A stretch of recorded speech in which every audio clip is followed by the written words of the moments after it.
നമസ്കാരം. ഞാനിപ്പോൾ നിൽക്കുന്നത് കാന്തല്ലൂർ പട്ടിശ്ശേരി ഡാമിലാണ്. ഇപ്പോൾ ഈ തെരഞ്ഞെടുപ്പ് കാലത്ത് കാന്തല്ലൂർ മറയൂർ മേഖലയിൽ ഏറ്റവും കൂടുതൽ വിവാദ പരാമർശമുണ്ടായത് ഈ ഡാമിനെ കുറിച്ചാണ്. ഈ ഡാമിന് നിർമ്മാണം പൂർത്തിയായിട്ടില്ല, ഇത് UDF സർക്കാർ കൊണ്ടുവന്ന പദ്ധതിയാണ്. അത്തരത്തിൽ ഒരുപിടി ആരോപണങ്ങൾ ഈ ഡാമിനെ കുറിച്ച് ഈ തെരഞ്ഞെടുപ്പ് കാലത്ത് ഉയർന്നു കേട്ടിരുന്നു. അതിൻ്റെ സത്യസ്ഥിതി മനസ്സിലാക്കുന്നതിനാണ് ഞാൻ നേരിട്ട് ഇവിടെ എത്തിയിട്ടുള്ളത്. ഈ ഡാമിൻ്റെ നിലവിലെ സ്ഥിതി, ഇതുവരെയുള്ള നിർമ്മാണ പ്രവർത്തനങ്ങൾ, ഈ ഡാം കൊണ്ട് ഉദ്ദേശിക്കുന്ന ലക്ഷ്യങ്ങൾ എന്തൊക്കെയാണ്, ഈ പ്രദേശത്തിന് ഈ ഡാം എങ്ങനെ ഗുണം ചെയ്യും, അത്തരത്തിലുള്ള എല്ലാ കാര്യങ്ങളും ഉൾപ്പെടുത്തിയാണ് ഈ വീഡിയോ ചെയ്തിട്ടുള്ളത്. ആദ്യം ഡാം നിർമ്മാണത്തെക്കുറിച്ച് ജലസേചന വകുപ്പ് തയ്യാറാക്കിയ റിപ്പോർട്ടിലെ വിവരങ്ങൾ പരിശോധിക്കാം. മഴനിഴൽ പ്രദേശമായ കാന്തല്ലൂരിലെ ജലക്ഷാമം പരിഹരിക്കുന്നതിനും കൃഷി ആവശ്യത്തിന് വെള്ളം എത്തിക്കുന്നതിന് ലക്ഷ്യമിട്ടാണ് പട്ടിശ്ശേരി ഡാം നിർമ്മിച്ചിട്ടുള്ളത്.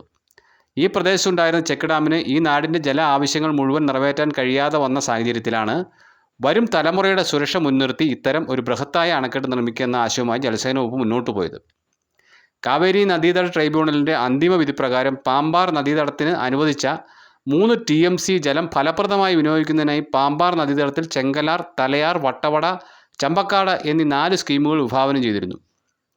അനുവദിക്കപ്പെട്ട ജലവിനിയോഗം സാധ്യമാക്കുന്നതിനായി നിരവധി പദ്ധതികൾ വിഭാവനം ചെയ്തതിൽ ചെങ്കലാർ സ്കീമിന് കീഴിൽ നടപ്പിലാക്കാൻ സാധിച്ച ആദ്യ പദ്ധതിയാണ് പട്ടിശ്ശേരി ഡാമിൻ്റെ നിർമ്മാണം.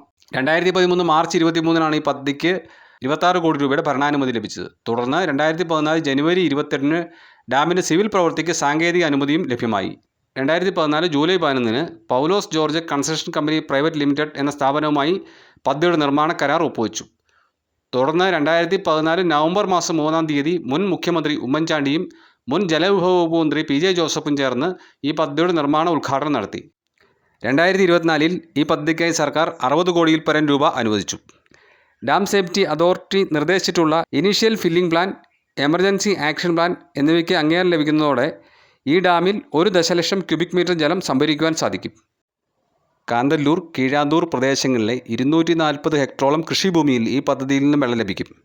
ഡാമിനോടനുബന്ധിച്ചുള്ള റോഡ് നിർമ്മാണം, വാൽവ് ഹൗസ് നിർമ്മാണം, കനാൽ ശൃംഖലയുടെ നിർമ്മാണം എന്നിവ അടുത്ത ഘട്ടത്തിൽ നടപ്പാക്കുന്നതിനാണ് ലക്ഷ്യമിട്ടിട്ടുള്ളതെന്നും റിപ്പോർട്ടിൽ വ്യക്തമാക്കിയിട്ടുണ്ട്. സിവിൽ മെക്കാനിക്കൽ ജോലികൾ പൂർത്തിയായതായിട്ടാണ് ജലസേന വകുപ്പ് അധികൃതരുടെ അവകാശവാദം. സാങ്കേതികമായി ഇത് ശരിയാണെന്നാണ് സ്ഥലത്തെത്തി നടത്തിയ അന്വേഷണത്തിൽ അറിയാൻ സാധിച്ചത്. ഇപ്പോഴും ഡാം പരിസരത്ത് നിർമ്മാണം നടക്കുന്നുണ്ട്. പ്രധാനമായും അനുബന്ധ റോഡുകളുടെ നിർമ്മാണവും ഇലക്ട്രിക്കൽ വിഭാഗത്തിൻ്റെ ജനറേറ്റർ റൂമിൻ്റെ നിർമ്മാണവുമാണ് ഇപ്പോൾ നടക്കുന്നത്. ഇൻസ്ട്രുമെൻറ്റേഷൻ ജോലികളും പൂർത്തിയായിട്ടില്ല. നിലവിൽ അനുവദിച്ചിട്ടുള്ള തുക കൊണ്ട് ഇത് പൂർത്തിയാക്കാൻ സാധിക്കില്ലെന്നാണ് നിലവിലെ സ്ഥിതി. ഇക്കാര്യം വ്യക്തമാക്കി ബന്ധപ്പെട്ട അധികൃതർ അടുത്തിടെ സർക്കാരിലേക്ക് റിപ്പോർട്ടും സമർപ്പിച്ചിട്ടുണ്ട്. അവശേഷിക്കുന്ന നിർമ്മാണ പ്രവർത്തനങ്ങൾ പൂർത്തിയായി കേന്ദ്ര ഡാം സേഫ്റ്റി അതോറിറ്റിയിൽ നിന്നുള്ള വിദഗ്ധരുടെ പരിശോധനയും മറ്റും പൂർത്തിയാക്കി ഡാം കമ്മീഷൻ ചെയ്യാൻ ഇനിയും വർഷങ്ങൾ കാത്തിരിക്കേണ്ടി വരുമെന്നാണ് ചൂണ്ടിക്കാണിക്കപ്പെടുന്നത്. കാന്തല്ലൂരിൽ നിന്നും മറയൂർ വിഷ്ണു വേണ്ടി പ്രകാശ് ചന്ദ്രശേഖർ.